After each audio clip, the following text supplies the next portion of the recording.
Hi, welcome to Prime Recap. After having his family annihilated, a 6-year-old boy is rescued by a soldier and begins his journey as Russia's youngest hero. Today we will recap the story of the 2019 movie called Soldier Boy. We are in the 1940s, in the midst of World War II. Sergei Aleshkov is hanging from a tree trunk contemplating nature while his mother washes some clothes on the banks of a river. His older brother Petya is fishing for dinner when suddenly a plane appears and starts shooting at them. The woman asks the boys to hide, but Sergei bravely uses his powerful slingshot to blow up the airship and defeat the enemy. However, when he turns around to speak to his mother and brother, they are both gone. At this time, the boy is awakened by the sound of someone knocking on the door. He rushes to attend to her, believing the person outside to be his mother.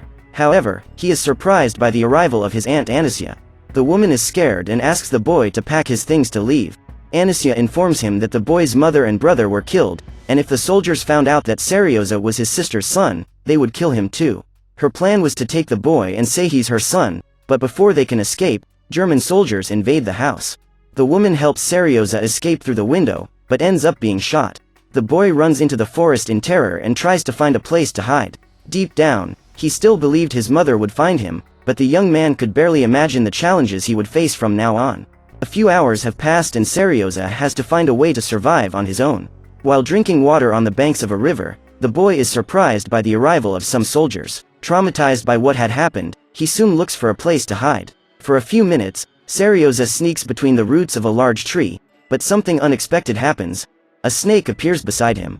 The little one is scared to death, but even so, he forces himself to remain silent. For him, no fear is greater than that of suffering the same fate as his family members. Meanwhile, the soldiers build a fire and take the opportunity to rest. After eating, they put out the fire and leave. At that moment, Sergei finally manages to get away from that tenebrous serpent. Hungry, the boy picks up one of the cans left by the men, hoping to find scraps of food. A few days have passed and the boy is so weak that he can barely walk. He finds some small fruits on the way, but soon the place is bombed and Sergei has to flee. That afternoon, it starts to rain. However, the boy is exhausted and without strength to go out in search of shelter. A few hours later, he is found by 2 Russian soldiers who take him to the camp. There, Sergei is greeted by Kuznetsov, the commander, who immediately requests the help of his men to feed and care for the boy. From that day forward, the boy is called by his new nickname, Sergei. A few hours have passed and the soldiers try to distract their minds by talking about their family members, before starting a new battle. However, when they least expect it, they are surprised by a bomb. In the infirmary, Sergei has his injuries tended to by nurse Katya. Due to the attack, new wounded arrive at the scene and the woman rushes to tend to them all. Even weak and injured, Sergei doesn't shut up for a minute and shows enthusiasm to learn more about being a soldier. Little by little, the boy will fit in and win the hearts of everyone around him. Katya is called by one of the soldiers and, when she arrives outside the tent, she finds a goat. Everyone wonders how the animal ended up in a place like that, but they are happy because, in the following days, they could drink milk and eat cheese, something extremely rare in the reality in which they were living. At that time, Kuznetsov and his companions appear. The man immediately goes to check on Sergei and is relieved to see that the boy is slowly recovering. The boy says that he received an injection with a huge needle, which caused him a lot of pain. He admits that at first he wanted to run away, but due to his courage, he decided to stay. Finally, Sergei asks to see the commander's pistol and, after unloading the weapon, the man hands it over to him. The young boy asks about the signature on the side of the weapon and Kuznetsov reveals that it is a special weapon, which was given to him by General Ostashov. Hearing this, Sergei gets even more excited and starts simulating as if he was shooting. At this point, the man takes the pistol from the boy's hands and puts it back, for he is still too young to develop a taste for that sort of thing. Contrary to all the commander's expectations, Sergei shows off the battle tank he designed on his belly. He then asks Kuznetsov if he owns a plane. Upon discovering that the man has never owned an airship, Sergei decides to draw one on the band that wraps his injured arm. When the commander leaves the tent, Katya works up the courage to go talk to him about the boy. The nurse asks the man to let the boy stay with them, and Kuznetsov immediately denies the request. He claims that a child does not belong there and says he will take him to an orphanage. Later, some soldiers go to visit Sergei and the young man is excited to use binoculars for the first time. As they leave, Rezo appears and the boy runs into his arms. The man hands the boy a candy. Like the rest of the camp, Rezo is building strong bonds with him. During the night, Katya talks to her fellow nurse and tells her that she can't sleep anymore because, since Sergei arrived, she can't stop thinking about him. The woman claims that the moment she saw him for the first time, something inside her changed, like a maternal instinct. Katya reveals that, although she doesn't want the boy to be in the middle of the war, but in a safe environment, her biggest fear is that the commander will send him somewhere else, because then she could never find him again. The next morning, Igor goes to talk to Kuznetsov. The soldier tries to convince him to leave the boy at the camp, as the soldiers have become attached to him. After all, when they looked at Sergei, they felt their hearts warmer, since it is for the children's future that these men were fighting. However, the commander once again states that there is no place for children in that war camp. Kuznetsov admits he's also attached to the boy, but he needed to do what's best for him. Finally, the commander says that he has already signed the papers for the orphanage, so his men should start getting used to the idea of not having the young man around anymore. A few hours later, during an attack, Kuznetsov orders his soldiers to bomb the enemies while he goes to the battlefield to help Katya, who was carrying out the rescue of a wounded man. When the battle comes to an end, they return to the camp and the orphanage's director is there to take Sergei. The man waits in the car while they say goodbye to the boy, but Katya is extremely sad and decides to leave without saying goodbye. Kuznetsov asks Sergei to sit next to him and tries to explain to him what will happen from then on. However, before he could say anything, the boy starts crying and hugs him. He says he was waiting for the commander and was afraid he wouldn't be able to see him again. At that time, the man hands him a weapon carved in wood and asks if the boy would like to be his son. The two embrace and Kuznetsov rips up the orphanage documents he had already signed. Now, the next challenge is finding clothes that fit Sergei. The newest member of the army needed a uniform his size, so Igor sets aside some old pieces for the clothier to make new clothes for the boy. Soon after, Katya appears with the smallest boots she could get. After a few tweaks from the shoemaker, they would be perfect for Sergei. The next morning, Kuznetsov goes to the boy's room to wake him up. The man says that like a real soldier, he would have to get dressed in 45 seconds. Then he hands him his new uniform.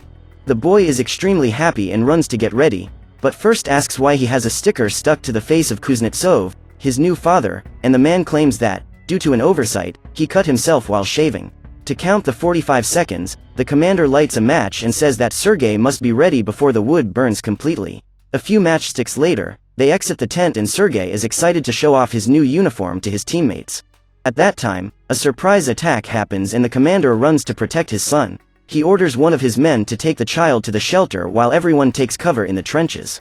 During the bombing, some soldiers are injured and the boy goes to the infirmary to help take care of them. He offers them some water and is willing to help with whatever else is needed. One of the men who had his eyes bandaged asks Sergei to read him the letter sent by his family. However, the boy still could not read and begins to invent good news to give the poor soldier.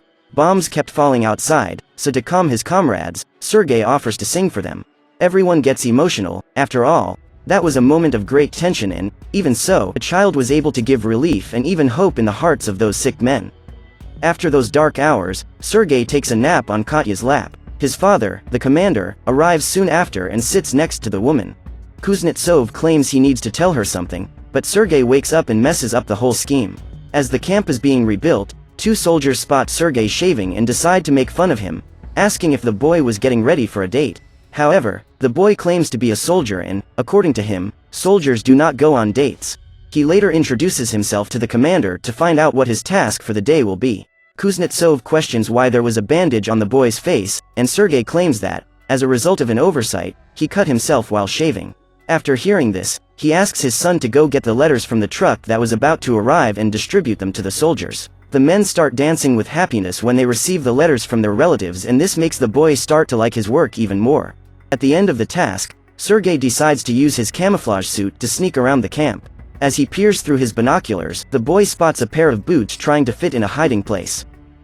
Immediately, he runs back to the camp and calls some of his companions to go get the intruder who was hiding in the haystack. Andrei and his men go there to check what was going on and end up encountering two soldiers from the enemy army. After exchanging a few shots, they manage to capture those men and Sergei returns to camp. Meanwhile, Commander Kuznetsov learns from one of his men that his son helped capture two spies. The man is surprised and is proud of the boy's bravery and modesty. Then Sergei appears in his room and the man gives him great news. Kuznetsov had received permission to adopt the boy, and from that day forward, they would officially be a family. Sergei is overjoyed and calls his father to go tell the news to Katya. The boy says he saw the woman crying once, when Kuznetsov was wounded in battle. The commander is disconcerted to hear that, but still decides to accompany Sergei. Meanwhile, Katya is washing herself on the banks of the river when a soldier sneaks up and takes her coat. Then the man calls out to her and hands her a bouquet of flowers that he picked himself. The woman is clearly uncomfortable with the situation and tries to get her coat back. At that time, Sergei and his father appear. Kuznetsov soon identifies the situation and pulls the boy back. The commander tries to disguise while watching intently. However, Sergei manages to free himself from his arms and runs towards Katya. Then he calls out for his father, but the man, embarrassed, has already left. A few days later, during yet another battle, the boy walks through the trenches looking for Igor. After receiving the ammunition, the soldier asks the boy to go to the underground shelter. Sergei refuses to abandon his comrades, but Igor manages to convince him that this is an order and a good soldier must follow the orders of his superiors. Still, the young man decides to help. He overhears his father and his companions talking about a failed connection. A wire had snapped and some men were sent to fix it. Sergei decides to go after them and crawls on the ground in order to avoid getting hit. When he finds an injured soldier, he tries to help and asks what to do to fix the wire. Sergei follows the instructions for joining the two ends. By doing so, the connection returns and the commander is able to call for reinforcements. This heroic act of the boy possibly saved hundreds of lives. After the battle, Sergei starts coming up with a new plan. His next mission is to bring Katya and her father together, as he has already realized that they have an interest in each other. For this, the boy runs to the nurse and says that the commander is sick. Then he takes the woman running to his room. Upon arriving there, she finds Kuznetsov lying on the table and wakes him up in despair. In the meantime, Sergei was already hiding, watching everything from the outside. As Katya tries to examine him, the commander wakes up startled and claims he is not sick. The nurse explains what happened, and in that instant, Kuznetsov understands his son's plan. He tries to gather the strength to declare himself, but the woman is extremely embarrassed and leaves. However, he couldn't let this chance pass, so he goes after her. Meanwhile, Sergei climbs a tree and uses his binoculars to observe the camp. At that time, he spots some rescue dogs arriving at the scene and runs there to receive them. A few minutes later, the boy asks permission to go for a walk with them and climbs onto a wheeled stretcher while the animals pull him. The problem begins when, on the way, the dogs spot a cat and start chasing it. If they kept running like that, they would soon hit a minefield and the boy's life would be in danger. Realizing this, Rezo gets on a motorcycle and races to stop the dogs before it's too late. Seeing that Sergei was unharmed from that situation, the soldier is extremely relieved. In the forest, Kuznetsov kept trying to talk to Katya, but when he finally manages to reach her, he can't find the right words to express exactly what he wants to say. So, he decides to put Sergei in the story and claims that the boy loves the woman very much. He then asks if Katya would like to become the boy's mother. However, before the nurse can respond, a soldier appears and delivers a letter to the commander. On it was a message from the high command. The next day, the army prepares to leave. A few hours later, they stop to rest at the house of some peasants. After eating, they discover that a German bomb had fallen on that house and was still there. The projectile went through the ceiling, pierced the floor, but luckily it didn't explode. The soldiers then decide to help them get rid of that thing, before any damage is done. They later continue their march and Sergei hitches a ride with Rezo and his father. Suddenly, the vehicle they were in explodes and the battalion finds it has ended up in a minefield. Sergei and everyone around are bewildered by the noise. A few meters ahead, the boy finds Rezo dead. When they finally manage to reach their destination, while his father talks to the general, Sergei asks what his next task will be. The man asks him to inspect the soldiers' uniforms and the boy enlists the help of an officer to carry out this task. After checking all the soldiers' boots and suits, he asks the man to write down the names of all those whose uniforms are damaged. After complying with what was ordered, the boy returns to the general's office to deliver the report. During the night, Sergei and his father walk through the forest while talking about the upcoming award ceremony. The guard insignia is a badge given to those who risk their lives to save the country. This means, of course, that Sergei will also receive this award. While celebrating his first award, a bomb is dropped and Kuznetsov is buried. The boy tries to get him out of there, but he doesn't have enough strength to lift the rubble. Later, after the bombing, with the help of his comrades, the commander is taken out of there and given medical care. Despite being badly injured, the man continues to recover and is soon ready to march with his companions again. The following year, in 1943, Sergei was decorated as the youngest soldier of World War II, finally receiving a Medal of Honor. So what did you think of this movie? Leave it in the comments below. And if you liked the video, please like and subscribe for more movie recaps. See you next time.